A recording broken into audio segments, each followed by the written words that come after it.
Bueno, continuamos entonces con otra clase de lípidos como son los triacilglicéridos.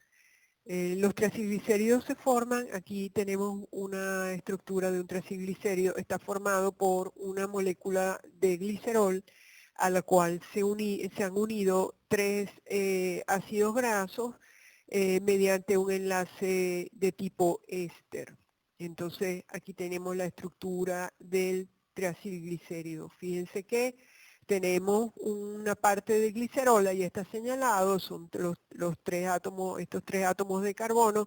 El glicerol es un alcohol que tiene entonces tres OH en su estructura. Entonces allí ese glicerol está unido o se une a los ácidos grasos mediante ese enlace de tipo éster que está allí representado. Fíjense que esos ácidos grasos pueden ser diferentes, pueden ser iguales, pueden ser, los tres ácidos pueden ser saturados, los tres ácidos pueden ser insaturados, puede haber, por ejemplo, que R1 sea de 18, R2 de 16, R3 de 12, en fin, distintos tipos de ácidos grasos unidos entonces al glicerol, formando los triacilglicéridos. Con relación a los triacilglicéridos, los que son sólidos a temperatura ambiente son triacilglicéridos ricos en ácidos grasos saturados y son llamados las grasas. Por ejemplo, con relación a las grasas que están, por ejemplo, un pedazo de cerdo, una chuleta, la grasita alrededor, ¿verdad? Es sólida a temperatura ambiente y esos son ácidos grasos de tipo saturado. Esas son las grasas. Y los triacilglicéridos que son líquidos a temperatura ambiente son ricos en ácidos grasos insaturados y son se llaman los aceites. Aceite de semillas de maní, de semilla de maíz, de semilla de palma, de soya, aceite de oliva, en fin, todos esos aceites, estos aceites son, como sabemos, son líquidos a temperatura ambiente. Usted incluso agarra un aceite y lo pone en la nevera y pues todavía está en estado líquido. Bueno, eso es porque están formados por ácidos grasos insaturados, que esos ácidos grasos insaturados, les recuerdo que tienen no tienen una estructura, tienen como un doblez, un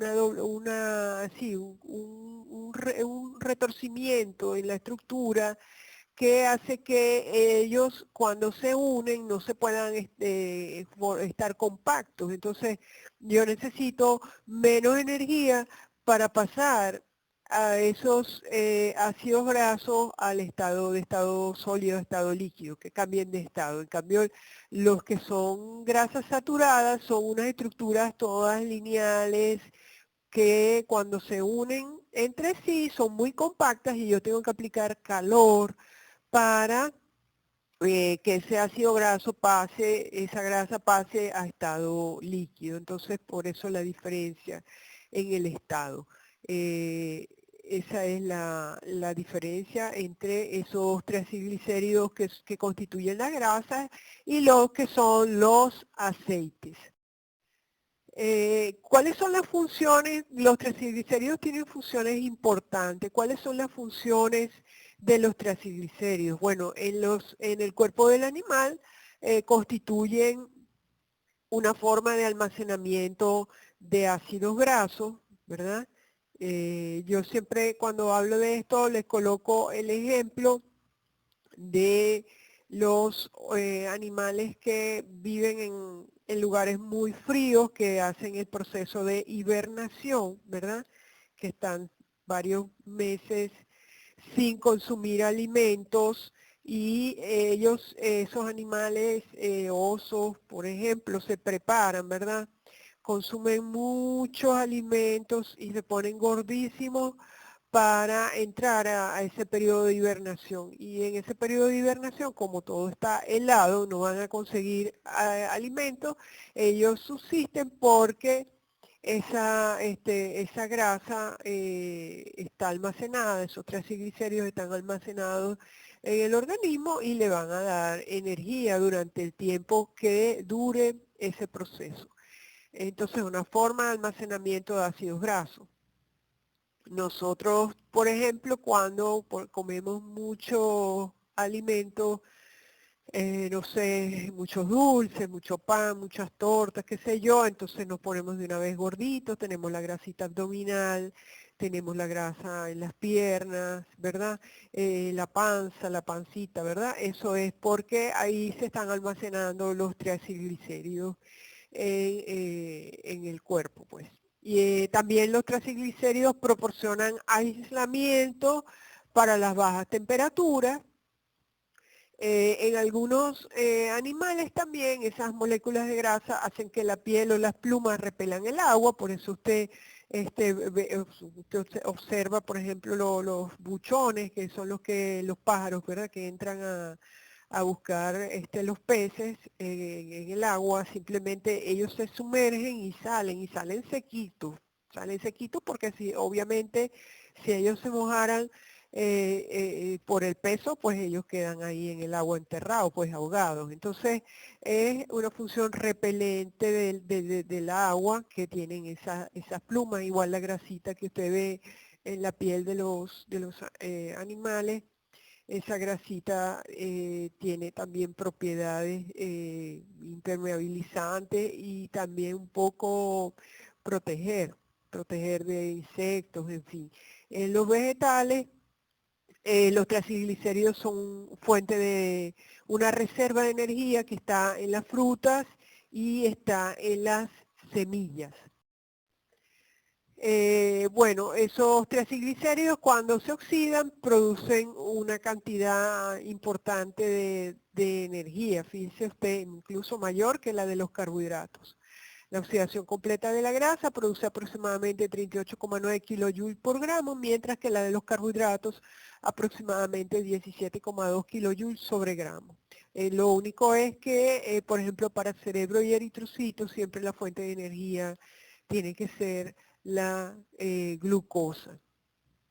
Ya digamos en un caso de inanición muy prolongada, entonces ya ahí que se active una vía como la gluconeogénesis, pues se va, digamos, se va adaptando el cerebro y los glóbulos rojos a otra forma de obtener energía, como sería la oxidación de las grasas. En fin. Importante entonces ver que los triglicéridos se oxidan y constituyen energía. Y bueno, aquí señalan que antes de que la grasa sea oxidada es hidrolizada a ácido y glicerol, y eso es realizado por las lipasas. Bueno, esta parte de la digestión la vamos a tratar un poquito más cuando veamos el metabolismo y veamos el proceso de digestión de las grasas. Y la hidrólisis básica de las grasas es llamada la saponificación.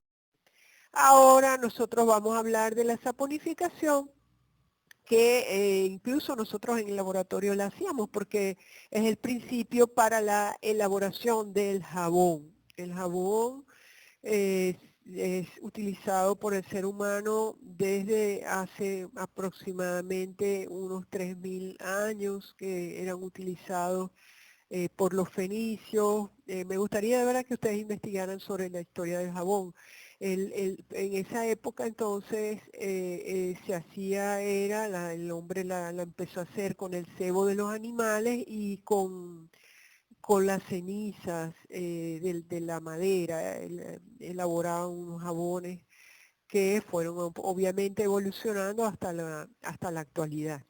Pero la reacción para la elaboración del jabón es esta que se les presenta en esta lámina, donde tenemos que se produce por aquí tenemos una estructura, tenemos los triglicéridos, eso puede ser, por ejemplo, de un aceite vegetal, ¿verdad? al cual se le adiciona hidróxido de sodio, NaOH, o hidróxido de potasio también, KOH, y entonces ese hidróxido de sodio en caliente va a producir la hidrólisis de ese enlace éster, ¿verdad? Y vamos a tener entonces como resultado el glicerol, que está allí presentado, CH2OH, CH2OH y CH2OH, el glicerol más. Entonces aquí está la sal del ácido graso, que es esta estructura que se presenta aquí, que viene siendo el jabón. La sal del ácido graso, que sería el jabón. Los jabones entonces, si hablamos un poco del jabón, porque usted, por ejemplo, tiene en la piel, le cayó aceite, se echa jabón, pero también si le cayó algo, una solución en agua, por ejemplo, un refresco, le cayó, se echa jabón y también lo limpia. Entonces, obviamente quiere decir que los jabones tienen una propiedad de atrapar compuestos lipofílicos, pero también compuestos hidrofílicos. O sea, tiene una porción entonces que es hidrofílica y una porción que es lipofílica. ¿Ok? Entonces, por esa razón es que los jabones tienen esa propiedad de limpieza. Aquí les presento la estructura de otra estructura de otro triacilglicérido. Fíjese, el R1 tiene 18 carbonos y es saturado. Pero el R2 tiene, bueno, habría que contarlo, 7, 8, 9, 10, 18 carbonos, pero tiene una insaturación entre el carbono, el 9 y el 10. Y el R3 tiene 15, 16 carbonos y es saturado. Entonces, lo que les decía anteriormente, puede tener distintos tipos de ácidos grasos. Ese es el triacilglicérido. Bueno, entonces, retrocediendo un poquito, me interesa que ustedes comprendan, que vean, observen la estructura del jabón, vean entonces que la cadena carbonada larga es no polar, entonces interacciona con las grasas. Y la parte donde estaba el carboxilo, donde está ahí la sal del ácido graso, ahí interacciona con el agua. Y por eso entonces las propiedades del jabón. Ahora sí, una vez dicho eso, cambiamos para otro tipo de lípido, que esta vez son las ceras, que son lípidos completamente no polares. ¿Por qué son no polares? Porque son ésteres de ácidos grasos y alcoholes de cadena larga, y son bastante, pues digamos, repelen bastante el agua, y por esa razón las ceras son cubiertas protectoras de las hojas, los tallos y las frutas, y también la piel de los animales. Esas hojas que usted, si se puede observar, sobre todo las hojas grandes, usted puede ver que son muy brillantes. Tienen un brillo y usted le agrega agua y, debe ser impermeable, un poco impermeable al agua. Entonces protege a los vegetales, a los tallos también, las frutas. Usted observa una manzana y ve ese brillo natural de la manzana. Por poner un ejemplo, ¿verdad? Pero todas las frutas en mayor o menor cantidad, pues presentan esas ceras que cubren y protegen entonces a esos vegetales, a las hojas, a los tallos incluso de ataque, por ejemplo, de los insectos. Y bueno, y la piel de los animales, que ya habíamos hablado un poco de esa, les coloqué el ejemplo de las plumas, ¿verdad? Ejemplo de cera, cera de abejas, carnaúba de las hojas de palma de cera brasileña, en fin, esos son ejemplos de cera. Aquí tenemos la estructura de la carnaúba de las hojas de palma de cera brasileña, ¿ok? Bueno, este es otro tipo de lípido. Vamos a hablar ahora acerca de los fosfolípidos. Son muy importantes, son componentes estructurales de las membranas celulares, Y son compuestos, ya no son lípidos no polares como el anterior que vimos, las ceras totalmente apolar, no. Los fosfolípidos tienen una porción hidrofóbica y una porción hidrofílica. Son compuestos que vamos a definir como anfipáticos. Ya nosotros manejamos este concepto cuando vimos el agua. ¿Qué contiene entonces ese tipo de fosfolípidos? Además de ácidos grasos y un alcohol, tiene un residuo de ácido fosfórico. Por eso yo les decía que digamos, la solubilidad de los lípidos en agua es un concepto que tenemos que manejar como relativo. Hay unos lípidos que tienen una cierta solubilidad en el agua, como estos fosfolípidos.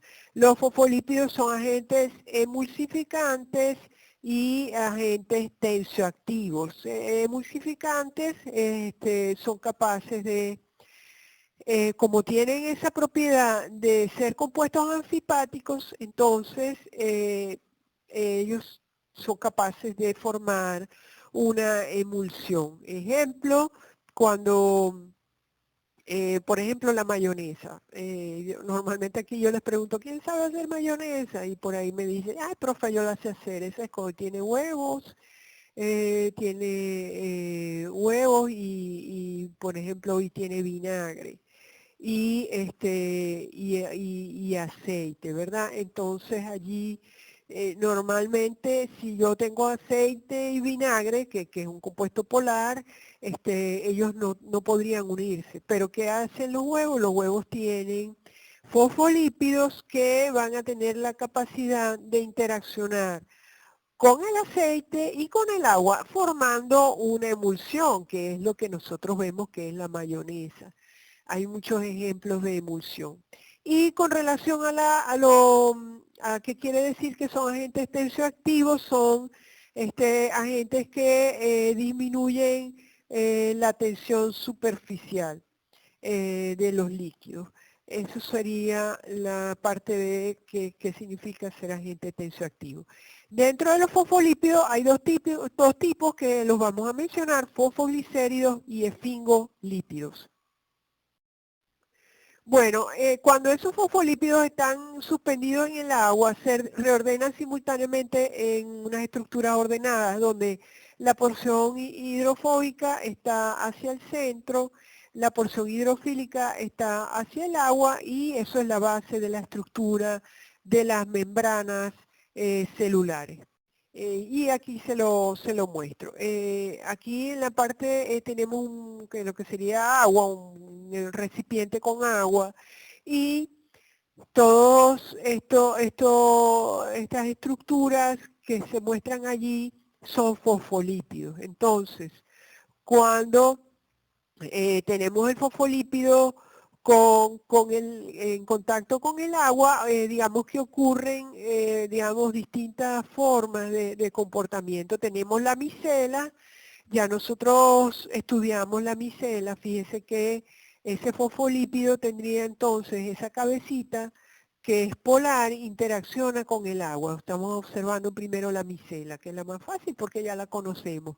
La porción polar del fosfolípido está interaccionando con el agua, y la porción no polar del fosfolípido, que sería esa cadena esa cadena no polar, la cadena carbonada hidrofóbica, está hacia el interior de la micela. Esa es una forma en la cual pueden estar constituidos o cómo interaccionan esos fosfolípidos en el agua.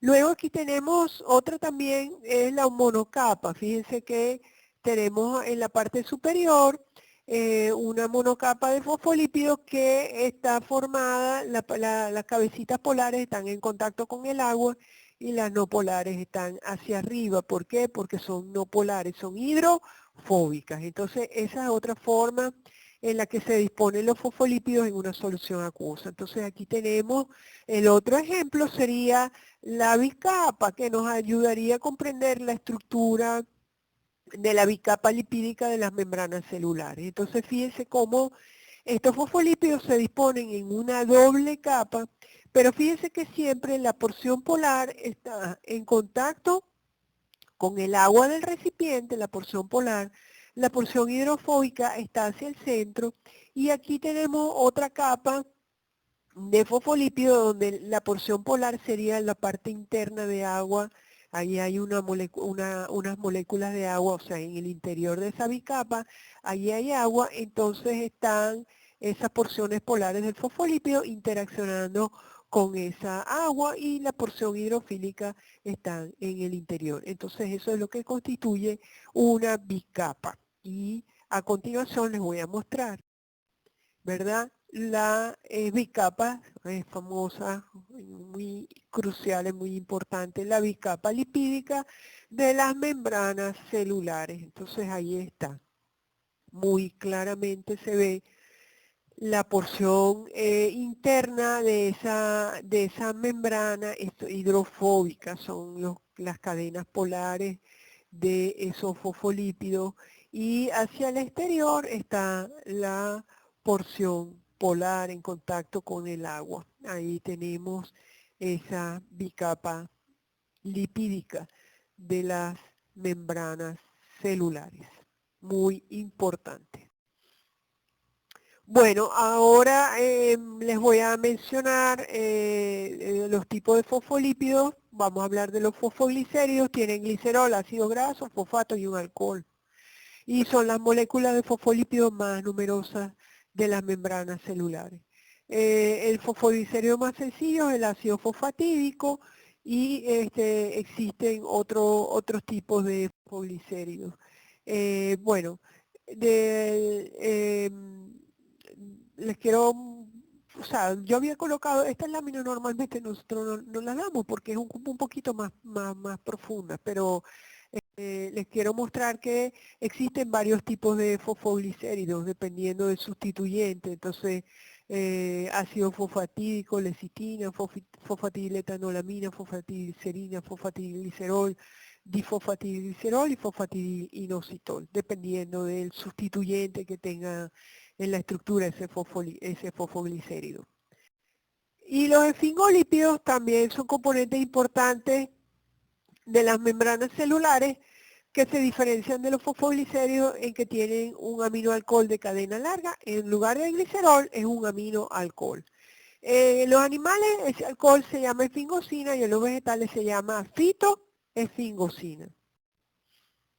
El centro de cada clase de esfingolípido es una ceramida y la ceramida es precursor de esfingomielinas y glucoesfingolípidos. Las esfingomielinas son lípidos que contienen esfingosina en lugar de glicerol y se encuentran en las plantas y animales y son comunes en el sistema nervioso. Esta clase de fosfolípidos que se llaman las esfingomielinas. Y los glucoesfingolípidos o glucolípidos tienen un carbohidrato unido al alcohol de un lípido a través de un enlace glicosídico. Ahí tenemos entonces los cerebrósidos, sulfátidos y los gangliósidos.